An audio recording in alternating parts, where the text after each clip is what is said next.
Hola, ¿qué tal? Bueno, estamos en la clase 7. Ahora vamos a comenzar a hablar sobre las personas con discapacidad intelectual.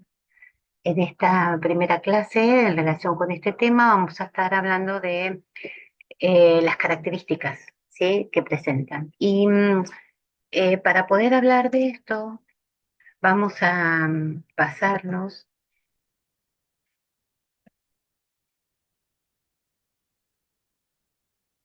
en el DSM-5, ¿sí? Y cómo, eh, digamos, caracteriza a este tipo de trastorno, que en realidad no se llama una discapacidad intelectual, sino que trastorno del desarrollo intelectual. Eh, bueno, principalmente la dificultad mayor, digamos, o característica de estas personas es que tiene una serie de limitaciones en las habilidades, tanto para aprender como para funcionar en la vida diaria. Y esto, digamos, es necesario para poder em, digamos, generalizar, para poder utilizar los recursos que uno va aprendiendo en distintos entornos y en distintas situaciones, ¿sí? Em, por eso, justamente, digamos, cuando uno pone a pensarse cómo hoy en día se tiene o se piensa la discapacidad, ya no lo hablamos como algo que le sucede al sujeto, sino como algo que sucede, que presenta, características que presenta una persona en relación también con su entorno, ¿sí? Entonces, no es solo lo que la persona, las dificultades o las limitaciones o las características propias del cuadro, digamos, sino también de las barreras o los obstáculos que pueden tener en su cotidianidad. ¿M? Eh, Obviamente, si uno se pone a pensar, bueno, ¿qué es lo que les pasa a las personas que tienen este tipo de trastorno? Es que tienen dificultades mayores que otras personas para poder aprender, comprender y también para la comunicación. Eh, Hay que tener en cuenta que a diferencia de del trastorno que vimos antes, que es hiperactividad de atención, que se mejora con el tiempo, aunque no desaparece, digamos, acá estamos hablando de algo permanente, digamos, que va a necesitar apoyos en general para el resto de su vida, ¿sí? Y que tiene un impacto tan importante para la persona como para la familia o aquellos que lo rodean, ¿sí? Bien. Em, Según el DSM-5, este trastorno comienza durante el periodo de desarrollo, ¿sí? No es, eh, y implica, digamos, limitaciones tanto en lo que tiene que ver con lo conceptual, ¿sí? Con lo social como con lo práctico. Y el DSM-5 postula que tienen que cumplirse con tres criterios, ¿sí? O sea, que presenten deficiencias en las funciones intelectuales, es decir, en el razonamiento, en la resolución de problemas, en la planificación, el pensamiento abstracto, el juicio, el aprendizaje académico y el aprendizaje a partir de la experiencia. Y estos se evalúan no solo a través de la observación clínica, sino que hay pruebas de inteligencia específicas para poder evaluar, digamos, las limitaciones que presenta en este sentido. También tienen que haber deficiencias en el comportamiento adaptativo, ¿sí? Es decir, que en lo que tiene que ver con lo esperable en el desarrollo de cualquier persona, digamos, serán diferentes, serán más tarde o no serán directamente, no aparecen, tanto en lo que tiene que ver con el desarrollo motor, con el desarrollo social, ¿sí?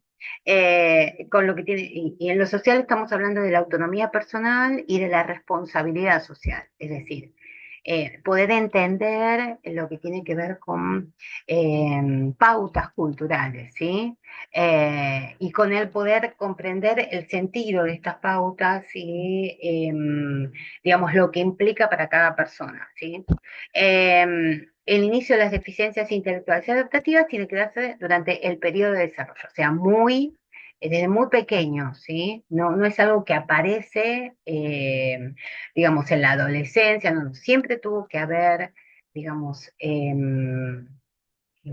antecedentes fundamentales y son importantes estos antecedentes como para que pasen desapercibidos, ¿sí? El DSM-5 habla, en realidad ya lo hablaban los otros manuales, digamos, pero digamos, hace una diferencia en cuanto a la escala de gravedad, ¿no? Entonces habla de eh, que puede haber discapacidad intelectual leve, moderada, grave o profunda, ¿sí? ¿Cuál es la diferencia entre ellas? Bueno, yo tomé algunas características como para que pudiéramos entender las diferencias entre digamos, en cada una de las escalas, ¿no? Por ejemplo, y tomé los tres dominios de lo que estábamos hablando, digamos que es importante evaluar, ¿no? El dominio conceptual, el dominio social y el dominio práctico. En cuanto a lo conceptual, el dominio conceptual estamos hablando de dificultades digamos, en lo académico, ¿sí? Para aprender cuestiones académicas, ¿no? Todo lo que tiene que ver con la lectura, con la escritura, con la aritmética, con la noción de tiempo, ¿sí? De la organización del tiempo, digamos, cómo entender desde lo más básico, digamos, como que lleva más tiempo, que quizás lo terminan entendiendo, digamos, pero qué pasó ayer, qué es hoy, qué va a pasar mañana, ¿no? La diferencia entre estos, y también en cuanto a que hay que explicar específicamente el tema de los días, los meses, el año, digamos, ¿no? Y que acá cada vez se complica un poquito más. Para esto van a necesitar apoyo, ¿sí? Y el dinero, ¿sí? La noción de dinero, que quizás pueden aprender a sumar, a restar, a dividir y a multiplicar, pero, digamos, el uso del dinero, el significado del dinero, los diferentes tipos de valores del dinero, hay que explicarlos específicamente y a veces cuesta que lo puedan aprender, ¿sí? Y obviamente, todos estos aprendizajes que cualquier niño, digamos, cuando los aprende, los lleva directamente, a veces sin necesidad de que alguien le diga que eso lo puede aplicar a otro entorno, a otra situación, ellos necesitan que se les explique específicamente que esto que aprendieron acá les sirve para, no sé, si aprendieron a sumar o a restar, esto les sirve para hacer una compra, para saber cuánto... si puede o no eh, comprar algo que necesita, ¿sí? En cuanto a la lectura y la escritura, bueno, quizás pueden leer y en la escuela o aprenden a escribir, digamos, pero esto de eh, saber que esto les sirve para otros momentos de su vida, como por ejemplo leer como una forma del tiempo libre o que eh, eh, pueden escribir una carta, por ejemplo, a otro, bueno, igual esas cosas ya no se hacen, pero bueno, digamos, como que todo lo que se aprende específicamente, ¿no? En un entorno académico, digamos, para funcionalizarlo, para llevar a la vida cotidiana, necesita que alguien se los enseñe, ¿no? Generalmente, digamos, tienen como un pensamiento concreto. La simbolización es algo muy difícil de alcanzar para estas personas, digamos, y entonces necesitan mucho apoyo en este sentido, ¿sí? Siempre va a haber una diferencia notoria entre personas de la misma edad, ¿sí? Y de la misma cultura, ¿sí? En el dominio social, con las relaciones sociales siempre lo vamos a ver como más infantilizado, ¿no? Más inmaduro, ¿no?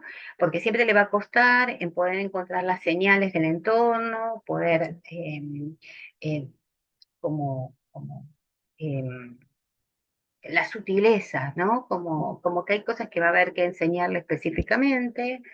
Muchas veces puede ser que tenga un lenguaje fluido, pero que aparezcan algunas dificultades para entender lo que el otro está diciendo, sí, por esta cuestión de concretización, digamos, a todo lo que sea metáforas, todo lo que sea ironías, lo va a tener que aprender específicamente y no siempre lo va a entender.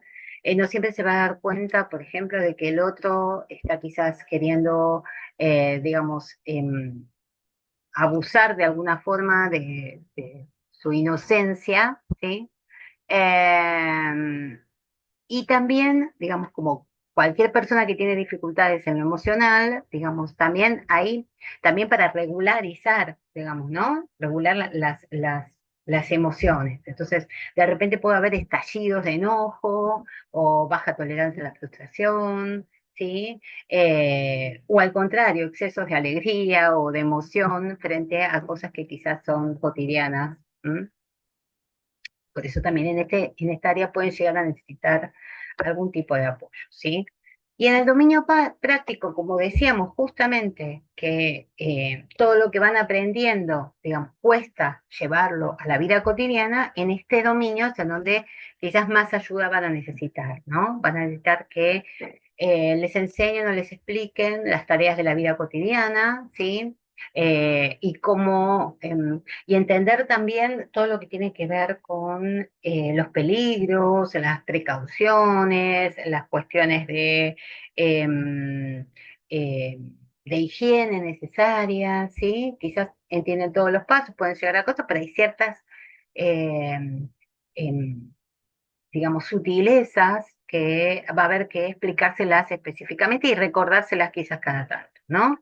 En la adultez es donde más aparecen las dificultades porque, digamos, ya no van a tener el apoyo constante quizás de un familiar, entonces la independencia se complica, pero no es imposible, ¿sí? Se pueden, hoy en día existen apoyos para poder para la vida independiente, ¿sí? O esa es la idea, ¿no? Entonces, la ayuda para hacer las compras, para utilizar el transporte, que quizás utilizar el transporte habitual no hay ninguna dificultad. El problema es qué pasa cuando de repente este transporte que usó habitualmente no está. O sea, hay un paro, hay una dificultad, se cortó la calle, me desviaron del lugar, ¿no? Como que, bueno, todas estas alternativas va a haber que enseñarlas explícitamente o que tenga un recurso, alguien a quien llamar y que lo pueda, digamos, ayudar en esas situaciones.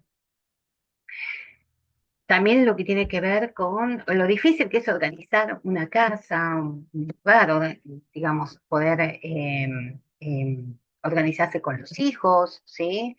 Eh, todo lo que tiene que ver con trámites bancarios, el manejo del dinero, bueno, todas estas cosas probablemente necesite de apoyo, ¿no?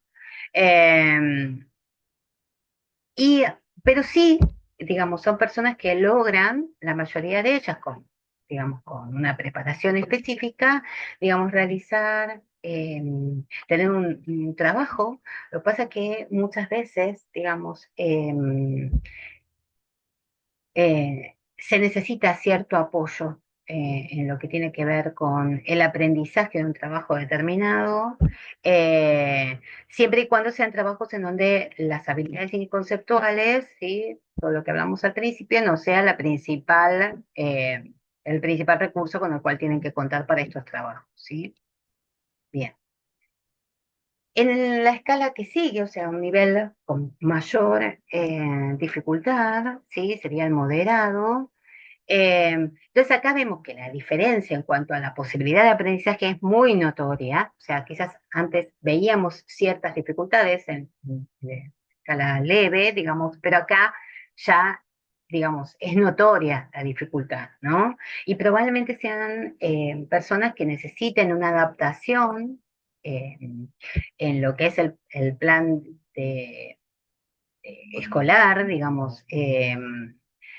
Porque, digamos, va a haber probablemente conceptos a los cuales no puedan alcanzar o que necesiten mucho más tiempo, de repente pueden aparecer, eh, digamos, ciertas dificultades que se suman, digamos que pueden tener que dificultades de cierta torpeza motriz, entonces la lectoescritura se complica, ¿sí? Eh, y como hay, digamos, un desarrollo lento a nivel de el desarrollo del lenguaje, que implica un aprendizaje específico, digamos, del mismo, o sea, como que un apoyo para poder aprenderlo y desarrollarlo en toda su potencialidad. Entonces esto, digamos, también complica el desarrollo de las habilidades académicas, ¿sí? En el dominio social, eh, digamos, puede haber un lenguaje, pero ya acá hablamos de menos fluidez o de menos posibilidades de comprender el lenguaje del otro, ¿sí? Eh, tienen, digamos, la posibilidad de relacionarse con otros, sí, pero acá las dificultades para poder percibir las señales que el otro, digamos, dé sobre es mucho más importante, digamos, ¿no? Entonces es más difícil para ellos, digamos, interpretar lo que el otro les quiere decir. Y acá está limitada tanto el juicio social, ¿sí? Por la dificultad para comprender las pautas sociales y la toma de decisiones, ¿sí? Porque al no poder tener claro cuáles son las pautas, cuáles son las condiciones en las cuales yo puedo decidir, mi capacidad de decisión se limita, ¿sí?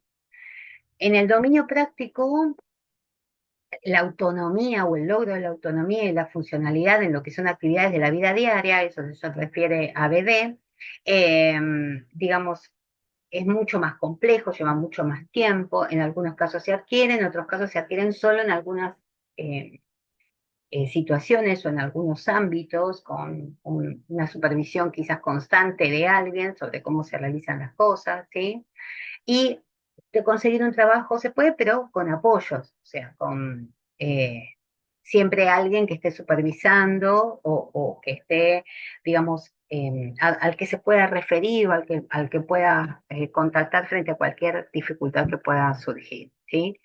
En en algunos casos, personas que tienen este nivel de gravedad pueden presentar algunas conductas inadaptadas, porque si ya hablábamos de que de repente la regulación de las emociones se complica y que ya en el grado anterior podíamos encontrar como que había baja tolerancia a la frustración y todo esto, bueno, digamos, puede ser que esto genere, digamos, algunas conductas no apropiadas, ¿sí?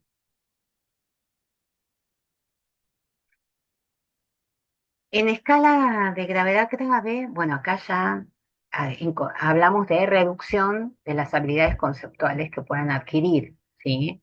Acá ya estamos hablando de dificultades o sea, ya con muchas posibilidades de que la lectoescritura no se consiga o que se consigan solo palabras, frases, ¿sí? O reconocimiento global de palabras en determinadas instancias o en determinados entornos. Acá ya estamos hablando de la necesidad de que haya cuidadores presentes, gente que se haga cargo de estas personas, que los apoyen en forma constante, ¿sí? Eh, y esto va a ser necesario durante toda la vida, o sea, no es algo que aparezca ahora y que después pueda dejar de existir, no, los cuidadores van a tener en un principio quizás son los familiares, digo, una maestra de apoyo o un acompañante externo, ¿sí? Un acompañante terapéutico. ¿M? En el dominio social con el lenguaje está cada vez más limitado, o sea, a diferencia del otro que podía tener algunas dificultades, acá ya estamos hablando de palabras sueltas o de frases, eh, y acá es necesaria la comunicación aumentativa alternativa, o sea, pensar en un sistema alternativo de comunicación para que pueda ser más fluido, para que puedan darse a entender mejor y para poder entender mejor a los otros, ¿sí? Eh, Sí, obviamente pueden comprender, digamos, si uno les habla de forma simple, sencilla, ayudado por lo que es la comunicación multimodal, ¿no? Es decir, con gestos, ¿no? Ayudados con énfasis en algunas palabras, como para que se pueda saber cuál es lo principal de lo que estamos hablando. Y obviamente las posibilidades de relaciones siempre va a ser limitada, ¿no? Se relacionan con los familiares y con otros cercanos, digamos, vecinos, gente que lo conoce, de instituciones, terapeutas, ¿sí? En el dominio práctico requiere de ayuda. Acá también estamos hablando de cuidadores, de necesidad de supervisión constante y de ayuda constante. No hay posibilidades de toma de decisiones para el bienestar propio y de los otros. Necesita que los demás le estén todo el tiempo, lo estén cuidando, le estén dando, brindando, eh, estén supervisando tanto su salud como sus posibilidades de desarrollo, de mejora, ¿sí? Y acá cada vez hay más posibilidades de que aparezcan por el grado por el bajo nivel de frustración que muchas veces presentan, por la baja tolerancia a la espera, ¿sí? Que aparezcan autoagresiones más que heteroagresiones. En general es una cuestión de enojo hacia sí mismo, ¿sí? Pero en algunos casos también puede llegar a pasar que presenten, digamos, agresión hacia otros, ¿sí? Y en el último nivel, bueno, si ya estamos hablando de cada vez más reducción en cuanto a las posibilidades, bueno, acá ya estamos hablando de una reducción casi total, ¿sí? Eh, entonces acá no hay simbolismo, solo hay posibilidades de, digamos, de reconocer algunos objetos que les interesen, algunas particularmente, ¿sí? Algunas nociones que tienen que ver con muy básicas, ¿sí? Muchas veces acá se empieza, digamos, a sumar dificultades de desarrollo motriz, ¿sí? Y sensitiva. A veces también interfieren dificultades que tienen que ver con lo visual, con lo auditivo, que no siempre tiene que ver con una alteración, digamos, presente, detectable, digamos, ¿no? Sino que tiene que ver muchas veces con que, digamos, la misma discapacidad intelectual hace que no puedan descubrir sus recursos y que estos recursos, al no poder ponerlos en juego, ¿sí? Yo recuerdo siempre una charla de una persona especialista en discapacidad sensorial y especialmente en disminución visual, que decía que muchas personas que tienen disminución visual se comportan como ciegos justamente porque no han aprendido en su momento a desarrollar su potencial visual, ¿sí? Entonces, en este caso también a veces pasa lo mismo, ¿sí? Como que por el grado de discapacidad que tienen, si no logran tener desde muy pequeños adecuado tratamiento y adecuada estimulación, tienden a perder esas posibilidades que realmente tienen. Esos recursos es como que no se desarrollan, ¿sí? Bueno, lo mismo pasa con el lenguaje, digamos, si no se presenta rápidamente un sistema aumentativo alternativo que les brinde la posibilidad de desarrollar, digamos, la competencia comunicativa, muchas veces aparecen como personas que no se quieren relacionar con los demás o que no les interesa, cuando en realidad no es así, sino que no tienen cómo hacerlo, ¿sí? Y tampoco pueden contarnos que, o sea, porque en general lo que encontramos es que, sobre todo en niños, ¿no? Vemos esta necesidad constante de llamar la atención del adulto que le es referente, ¿no? Y a veces tienen hasta problemas de conducta por esto, por querer llamar la atención constante de las personas que los rodean. Y si la forma de llamar la atención es a través de una conducta inadecuada, lo van a hacer de esa forma porque es lo que aprendieron, que es efectivo, ¿sí? Em, pero si uno les da otros recursos, digamos, y aprenden otras formas, digamos, más adecuadas, logran desarrollar, digamos, formas de comunicación más claras, eh, de, de, de, eh, pueden seleccionar, pueden elegir, ¿sí? Pueden mostrar preferencias, ¿sí? Pueden incluso hasta comentar cosas que le interesan y decirnos qué le gusta y qué no le gusta, ¿sí? Entonces, depende del otro, o sea, del que está al lado de ellos, que el que le brinde los apoyos, que le brinde los apoyos lo antes posible y y que pueda entender cuál es el más adecuado, ¿no? Evaluar cuál es el más adecuado para cada una de las personas y comprometerse, porque a veces lo que pasa es que muchas veces lleva mucho tiempo que aparezcan los logros, ¿no? Entonces, como que es muy fácil a veces para algunos terapeutas enseguida decir, bueno, no, no puede, y lo dejan, lo abandonan. No, hay que ser muy perseverantes, digamos, digamos, porque los tiempos de aprendizaje son muy largos, ¿sí? Pero se logran. Solo que uno tiene que manejar la tolerancia a la frustración, digamos, e insistir, ¿sí? Por eso es tan importante, digamos, que estos chicos no se queden en casa, porque es muy difícil para las familias tener, digamos, esto, sino que pueda ir a relacionarse con otros, que aprenda los tiempos de espera que implica estar con otras personas, que no todo está dirigido, porque en la familia muchas veces se centran en ellos, ¿no? Y todo lo que él quiere. Entonces son chicos que no toleran la espera, que no tienen tolerancia a la frustración, todo porque se les da todo, digamos. Eh, entonces, bueno, fundamental, digamos, el compartir con otros en otras instancias, si es posible también en inclusión educativa, en la medida que se pueda, y también después dando el refuerzo de un apoyo específico a las necesidades de estas personas, ¿sí? Estar con pares que tienen las mismas preferencias, que puedan tener los mismos tiempos, ¿sí? Porque está bueno el apoyo de alguien que, o sea, que otro compañerito, como pasa en la escuela, como pasa en el jardín, digamos que otro compañerito hace de apoyo, digamos, y lo incluye en un montón de situaciones, pero también en algún momento las personas necesitan estar con pares que compartan las mismas situaciones, ¿no? Porque si no, a veces pasa que siguen incluidos en escuelas primarias y de repente son chicos que siguen usando pañales porque no pueden controlar esfínteres o que tienen dificultades en la lengua, o sea, ya, y que de repente tienen eh, necesidades muy infantiles de chicos de 10 12 años que de repente siguen queriendo jugar a las figuritas o con las muñecas o con los autitos cuando sus compañeros ya están saliendo o yendo, digamos, a hacer otro tipo de cosas que no pueden compartir. Entonces, el poder estar en un lugar donde otros comparten y tienen las mismas necesidades, digamos, hace que puedan tener amigos, que puedan compartir cosas que son, o sea, por más de que uno intente, digamos, que puedan ir desarrollando y teniendo otros gustos y otras necesidades, pero compartir con otros que viven las mismas cosas, ¿no? Eh, o necesitan las mismas cosas. Entonces, en el dominio práctico, obviamente, si en el anterior necesitaba muchísima ayuda, acá, digamos, la ayuda es total, ¿sí? Y obviamente acá también puede haber personas que presenten autolesiones, ¿sí? Por la frustración que a veces sienten, ¿no? O porque a veces no tienen un sistema de comunicación con el cual puedan decir que tienen un dolor, que tienen una molestia, que algo no les gusta, ¿sí? Por eso es tan importante el desarrollo de la comunicación hasta a través de un sistema alternativo y adecuado.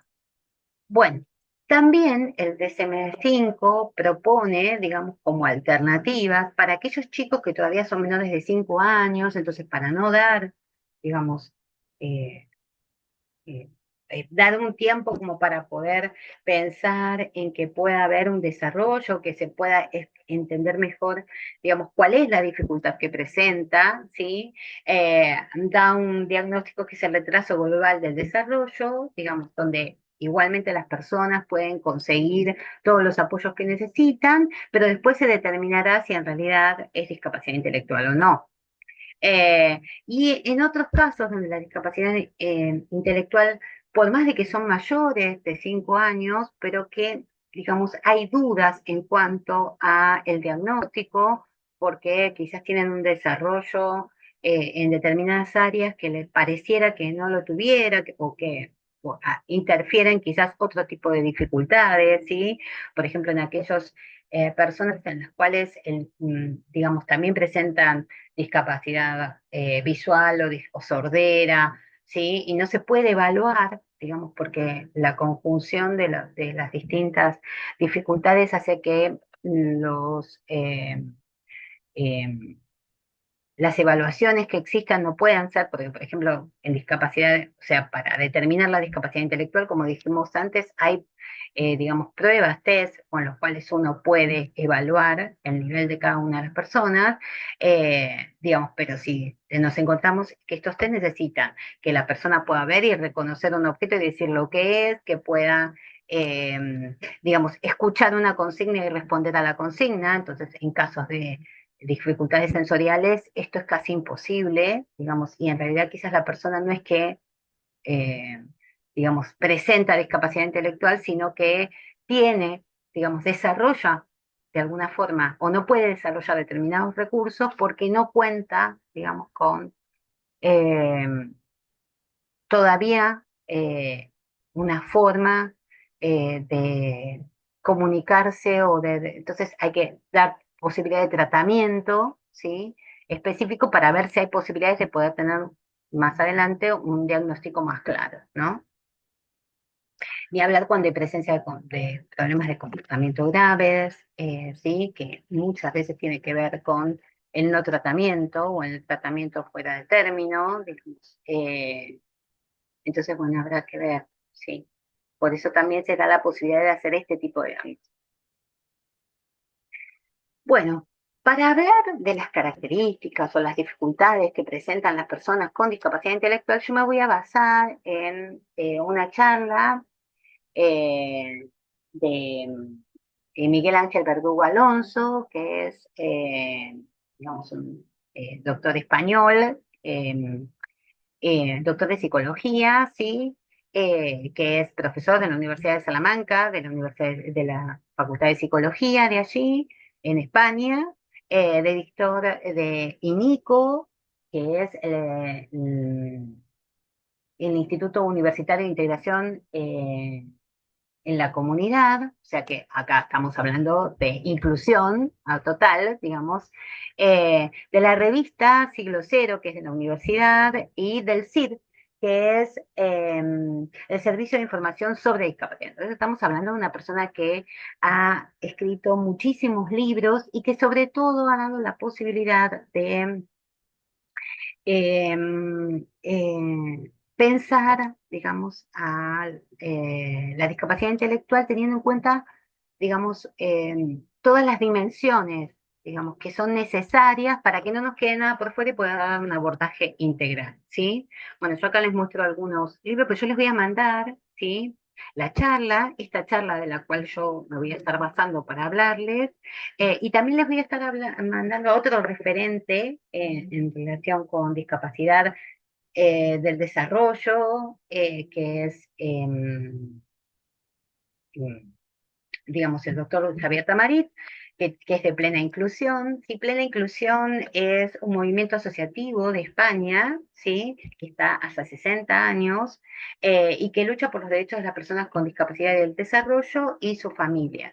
Y tienen centros en distintos espacios de España, pero sobre todo lo que brindan es muchísima información. Si ustedes quieren tener recursos, si quieren conseguir incluso algo que vamos a hablar cuando sigamos pensando en recursos para personas con discapacidad intelectual, en material, en lectura fácil, que ya vamos a ver qué es, o sea, para brindarles a las personas con discapacidad, o cómo se hacen estos elementos. Bueno, ellos tienen capacitación online gratuita para muchísimas personas, así que, bueno, es un lugar de referencia en español, digamos que para aquellos que no dominamos del todo el inglés, digamos, nos sirve también como referencia, ¿sí?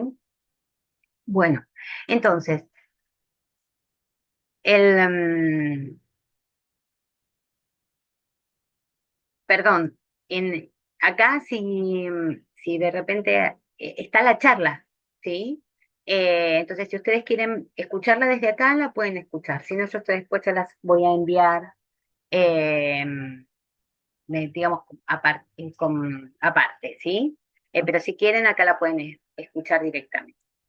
Pero para hacer, digamos, para no digamos, dar como un resumen de lo que él postula, digamos, él habla del modelo multidimensional del funcionamiento humano. Lo habla él y lo tenemos en cuenta todos los que trabajamos en discapacidad, digamos, que el funcionamiento humano implica, digamos, distintas áreas, ¿sí? O distintas dimensiones, las habilidades intelectuales, las conductas adaptativas, la salud, la participación y el contexto, ¿sí?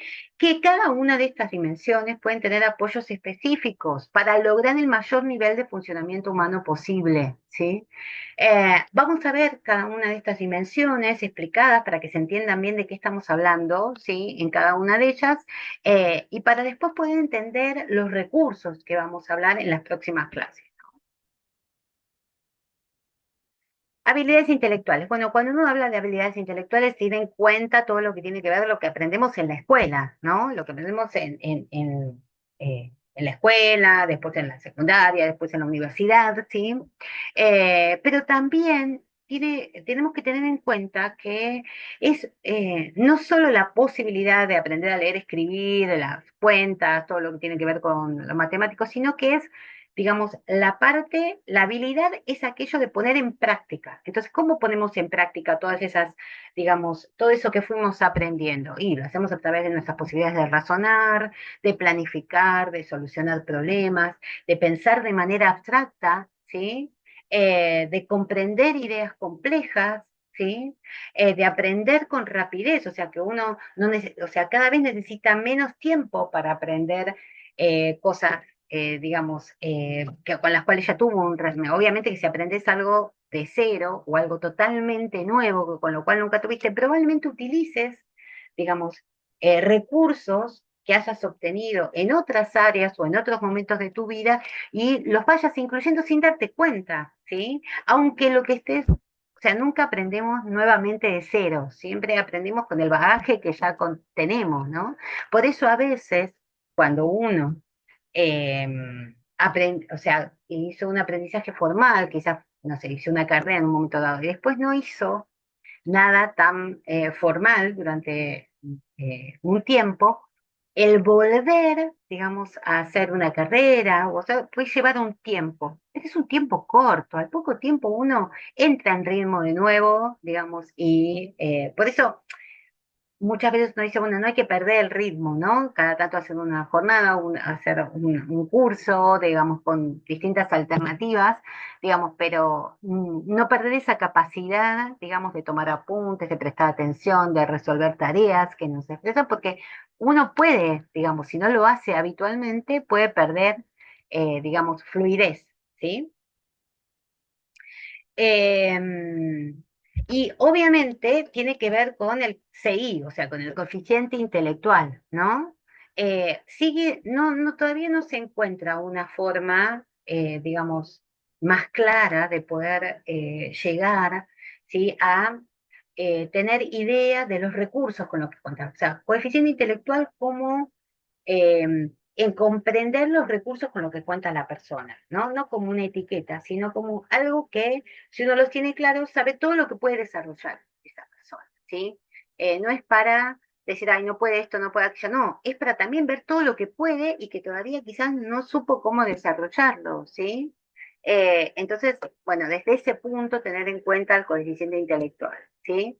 Y tener en cuenta que es digamos, algo que está estandarizado, es decir, que me dice cómo está esta persona en relación con lo esperable para la población, o sea, para una persona de la misma edad, ¿sí? En la cultura misma en la que se encuentra este sujeto. Entonces, no es menor, digamos, porque este tipo de evaluaciones, ¿sí? Sino uno puede cometer errores gravísimos pensando que no es necesario que tenga un apoyo en determinada área, cuando en realidad sí es fundamental que lo tenga, ¿sí? Y cuanto más tiempo tardemos en dar los apoyos adecuados, más dificultades va a tener esta persona para poder desarrollarse, ¿sí? Y el criterio para diagnosticar discapacidad intelectual es del promedio esperable, de acuerdo a cada cultura y a cada sociedad, que tenga dos desviaciones típicas por debajo de la edad media. Esto no lo puede hacer cualquiera, esta evaluación no lo puede hacer cualquier persona, ni tampoco puede, o sea, leyendo eh, un test que se le haya tomado a una persona, uno puede tomar decisiones frente a ello. Hay personas que se especializan para poder hacer este tipo de evaluaciones y no es lo único que tienen en cuenta cuando evalúan, ¿sí? O sea, se que hace una evaluación integral, ¿sí? Entonces, necesitamos que alguien nos dé, o sea, alguien capacitado nos informe, ¿sí? De cuáles son, cuál es la realidad de esta persona en este momento, qué apoyos necesita y cómo hacerlo, ¿sí? O sea, en esto digamos, seamos serios, ¿no? No querramos, digamos, hacer un como sí o algo rápido para, eh, ¿no? Sino que es importante tener los datos adecuados, ¿no? Bueno, en conducta adaptativa, implica a las habilidades conceptuales, sociales y prácticas, ¿sí? Es lo que va aprendiendo la persona y que le permite funcionar en su vida diaria, ¿no? Entonces, en lo que tiene que ver con habilidades conceptuales, es todo esto que hablamos, ¿no? El lenguaje, la lectura, la escritura, el concepto de dinero, la autodirección, ¿sí? Es decir, el poder evaluar una situación y poder decir, ¿qué hago yo? ¿sí? ¿Qué es lo que eh, me conviene hacer o qué es lo que, sin que alguien te diga qué es lo que tienes que hacer? O sea, aprender a poder manejarte por vos mismo, ¿sí? Y también eso implica saber conocer tus preferencias, conocer y muchas veces, a pesar de tus preferencias, seguir pautas culturales, ¿no? Entonces decir, bueno, yo quisiera en este momento no hacer la prueba, pero tengo que hacerla, entonces me quedo quieto y me concentro en la prueba, ¿sí? Eso también es autodirigirse, decidir no hacer lo que uno quiere, ¿sí? Sino hacer lo que se debe hacer en ese momento. En lo que tiene que ver con lo social es, bueno, esto de lo interpersonal, ¿sí? La relación con otras personas, la responsabilidad frente a lo que hago o lo que dejo de hacer, la autoestima, el conocerse, el saber de sí mismo, el poder eh, eh, sentirse contento con sus logros, sean pocos, sean muchos, ¿sí? La credulidad, o sea, poder confiar en otros, ¿sí? Poder dejarse dirigir por otros, ¿sí? Eh, también, digamos, en algunos casos, digamos, tiene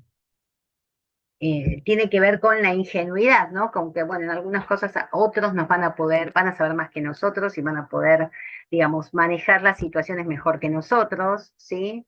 El poder seguir reglas, el obedecer leyes. ¿M? En cuanto a las prácticas, ya habíamos hablado, todo lo que tiene que ver con actividades de la vida diaria, que ahora se llaman actividades básicas de la vida diaria, y hay otras actividades que son más complejas, ¿no? Como puede ser, o sea, en actividades de la vida diaria es la higiene, el arreglo personal, la vestimenta, ¿sí? Todo lo que tiene que ver con uno mismo. Y las otras actividades no básicas serían la preparación de comidas, el mantenimiento de una casa, el transporte, o sea, el utilizar el transporte adecuadamente, el si es necesario el saber tomar medicinas, o sea, saber cuándo, cómo, en qué momento, que hay que conseguirlas con anterioridad, ¿sí? El sentido de para qué las tengo que tomar, ¿sí? El manejo del dinero, el uso del teléfono, por ejemplo, ¿sí? Del teléfono que sea, el celular, el de la casa, lo que sea, actividades ocupacionales que tengan que ver con, tanto con actividades prelaborales, o sea, con actividades de aprender oficios o aprender a realizar determinadas cosas con las cuales el día de mañana puedo tener un trabajo, y poder también tener un entorno seguro, ¿sí? Es decir, eh, poder evitar peligros, aprender, digamos, a tomar precauciones, ¿sí? Porque sin esto no voy a poder lograr autonomía. En lo que tiene que ver con la dimensión participación, interacciones y roles sociales, la participación, digamos, uno la puede evaluar a partir de observar cómo la persona se interacciona con otros, y con los objetos y las cosas que tiene a su alrededor, ¿sí? En lo diario, ¿sí? Lo que tiene que ver con interacciones, digamos, lo que se profundiza es lo que tiene que ver con el grado de involucramiento que hay de la persona con su ambiente, ¿sí? Si se da cuenta de que hay necesidades en su ambiente, eh,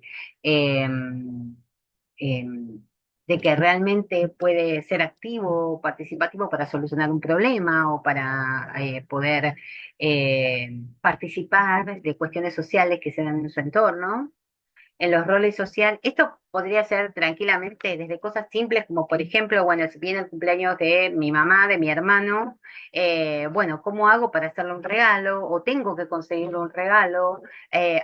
Estoy, digamos, en mi barrio, y veo que la gente de mi barrio está, no sé, corta el pasto o eh,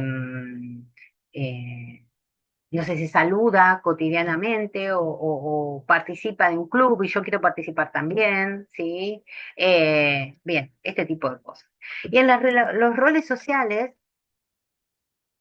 entonces esto tiene que ver con aquello que, bueno, cada persona en determinado momento de su vida tiene un rol a cumplir, que tiene que ver con su entorno social y con su edad cronológica y lo esperado para esa edad cronológica. Entonces, en algún momento las personas tienen que ir a la escuela, en algún momento van a tener que conseguir una forma de tener un trabajo, de participar en la comunidad, ¿sí? De poder tener actividades que te relajen, ¿no? O sea, de ocio. Sí, también cuestiones espirituales, poder decidir si, tanto si quieres ir a un psicólogo, como si quieres ir a un director espiritual, o si quieres ir a tener decidir si quieres tener una religión o no.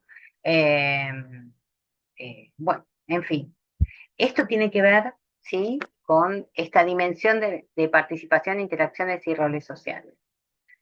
La dimensión salud, muchas veces, durante muchísimo tiempo, a las personas que presentaban algún tipo de discapacidad intelectual que no requerían, digamos que de la persona quizás no sabía, porque quizás no sabía que tenía que cuidarse de prevenir determinadas cosas, no se las llevaba, no se les hacían los mismos estudios ni el mismo seguimiento que a cualquier otra persona. Bueno, acá, digamos,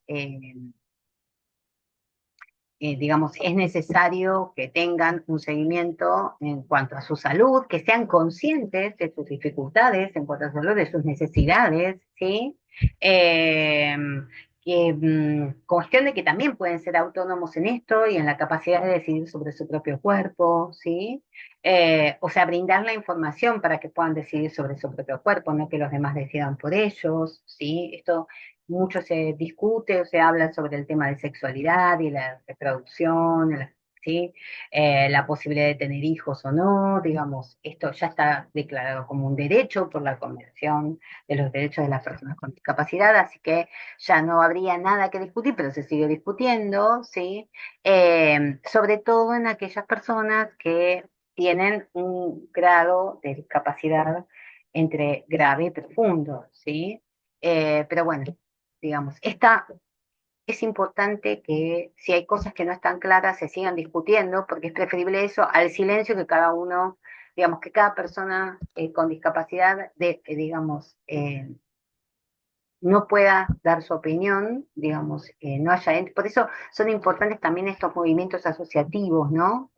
Como los que existen en España, acá en Argentina también existen, tiene que ver con un lema que surgió hace mucho tiempo, que es eh, que tiene que ver, que no nació en España, sino que nació en Estados Unidos y digamos que después en otras partes del mundo fue surgiendo, que es nada sin nosotros, ¿no? Como esto de, bueno, escuchar nuestras voces, ¿no? Participar activamente en la comunidad, que se sepa lo que uno piensa, que ellos puedan dar, eh, digamos, como personas, como ciudadanos, dar sus opiniones y también incluso, después yo les voy a mostrar en las próximas clases algunas de las campañas de difusión eh, de plena inclusión, digamos, donde se habla sobre estos temas, ¿no? Y el dimensión contexto, que siempre está en todo, ¿no? Pero bueno, hay tres niveles distintos, ¿sí? En lo que es el microsistema, que es el espacio social inmediato, el familiar, ¿sí? Algunos vecinos o gente conocida, ¿sí?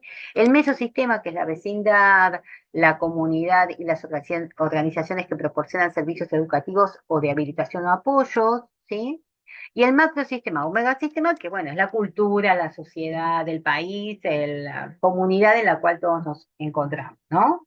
Eh, y hay que tener en cuenta siempre la posibilidad de inclusión en los tres sistemas, no quedarnos solo con el micro o el mesosistema, sino también tender al macrosistema y al megasistema para sentirse, digamos, para que, digamos, logren el mayor grado de nivel de participación posible, ¿sí? Entonces, para todas estas dimensiones vamos a necesitar, ¿sí? Apoyos, ¿sí?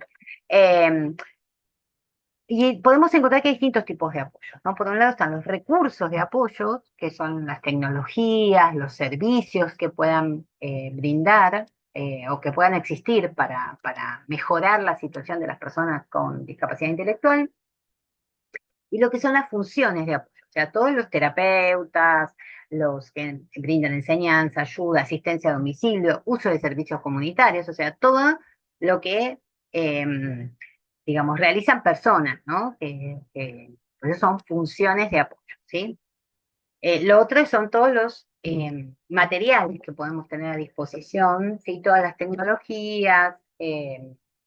Un servicio puede ser también, no sé, un baño adaptado, digamos, si es necesario, o esto que yo les decía de materiales en lectura fácil, digamos, ¿no? Formas simples o de mostrar o para que puedan ser accesibles para las personas que necesitan, que tienen discapacidad y que necesitan comprender más sencillamente determinados conceptos o determinadas. Hay mm, guías, digamos, para hacer trámites, para comprender leyes, ¿sí? Que están hechas en lectura fácil.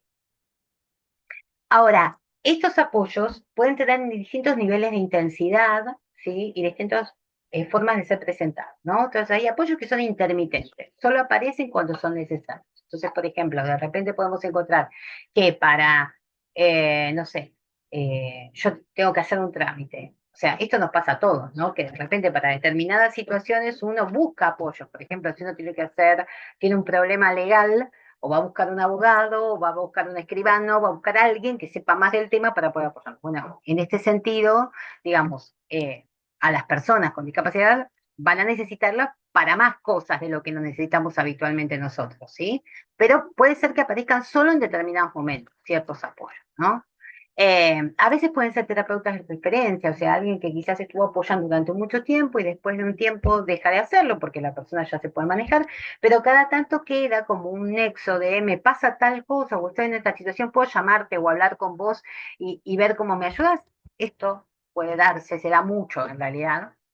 Eh, el limitado, ¿sí? Es aquel que se hace sabe de antemano, que se da como apoyo, pero que tiene un tiempo, ¿sí? Se llega a determinado objetivo, se cumple determinado objetivo y se soluciona. A veces es, no sé, hay apoyos que tienen que ver con, bueno, para todo lo que es el aprendizaje de cuestiones laborales, digamos, se pueden brindar apoyos para el entrenamiento laboral, la parte primera, desde cómo hacer una entrevista, cómo hacer toda la parte de presentación para lo que es un trabajo, digamos, y después cuando se logra el trabajo, que una persona acompañe para explicar bien cuáles son las situaciones, o sea, cómo manejarse, cómo es el trabajo, hasta que la persona más o menos lo aprende, eso se tiene unos meses de tiempo, digamos, y después el apoyo se retira, ¿sí? Eh, el amplio o extenso, ¿sí? Esto es lo que hablábamos de que en algunos casos de personas con determinado nivel de gravedad, digamos, van a necesitar cuidadores en forma constante, ¿sí? No tanto en los graves como en las personas con nivel profundo de discapacidad intelectual. Acá vamos a estar hablando de apoyos amplios o extensos, ¿sí? Eh, y el generalizado es en realidad que no es para determinadas, o sea, que el amplio y extenso puede ser para determinadas situaciones o en determinados entornos o determinados momentos, aunque sean constantes, o sea, que para todos esos momentos siempre se necesita un apoyo. Por ejemplo, para la inclusión escolar, o sea, van a necesitar una persona que acompañe en la inclusión escolar a la persona, ¿sí? Hasta que esta persona quizás deje de estar incluido, o, digamos, una persona que sea un cuidador, un apoyo para, eh, de forma constante, todos los días, digamos, en la casa, para higienizarse, para hacer actividades, para ser más funcional en la vida diaria, ¿sí? Y el generalizado es que no es solo para determinadas situaciones, sino que es para la vida en general, digamos. O sea, muchas veces tiene que ver con personas que tienden a después estar eh, conviviendo con personas de apoyo, de cuidado, ¿sí? Ya vamos a hablar de que, digamos, como antes siguen existiendo los hogares, porque hay casos en los cuales no se puede pensar en otra alternativa, también existen las viviendas, digamos, compartidas o eh, a veces que son medio camino, como se llama en algunos casos, y bueno, y ahí hay personas que asisten, colaboran, ayudan en forma constante, ¿sí? Bien,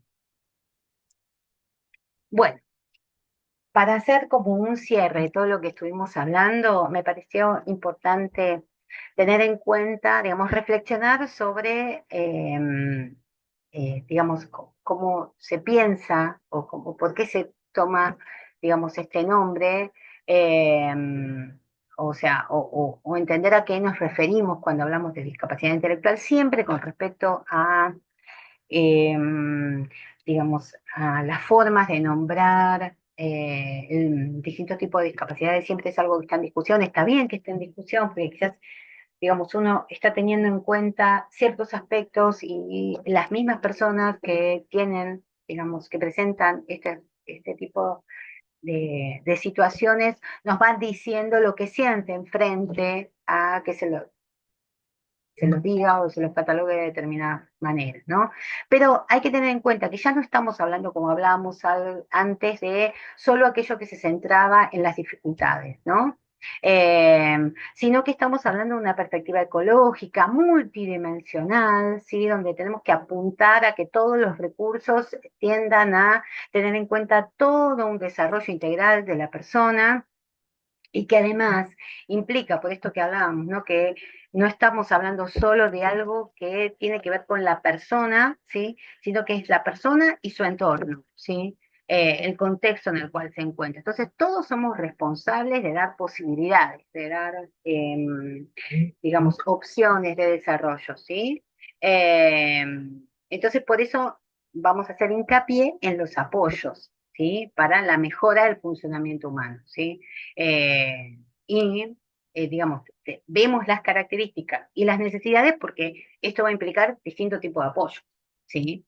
Pero siempre teniendo en cuenta, como les digo, esto de que las personas, por más de que presenten un mismo diagnóstico o, digamos, son personas individuales con necesidades individuales. Entonces, la evaluación siempre tiene que ser individual y centrándonos en la posibilidad de desarrollo de cada persona, ¿sí?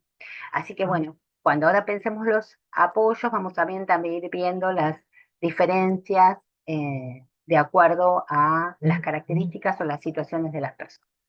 Bueno, nos vemos la próxima clase, espero que les haya servido, digamos, esta introducción. La semana que viene ya vamos a estar hablando de recursos específicos.